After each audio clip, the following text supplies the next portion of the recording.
Paanong hindi maapektuhan ng bad reviews ng customer lalo na kung nabigay mo naman yung best mo bilang isang negosyante? Hi Joyful! Pareho ba kita na halos tumaas ang ating mga blood pressure kapag nakakakuha tayo ng mga bad reviews? Lalo na nga talagang sinayawan mo na yung customer para lang mapasaya siya. Well, una, para sa ating mental health, most importantly, dapat na isipin natin ito ay normal lamang.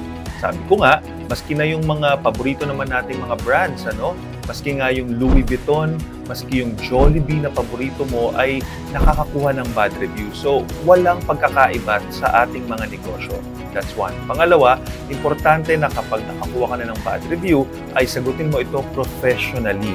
As long as you did your part, just respond. Decency is so important.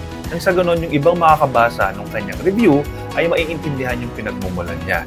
Also, tandaan mo, mahirap talagang i-maintain yung perfect score.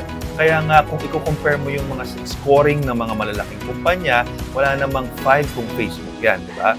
Kaya ikaw, you should be fine with 4.9, 4.8. As long as there's justification bakit mababa or biglang hindi na sumaya yung kliyente na particular na yan. You have to remember, tao ka lang.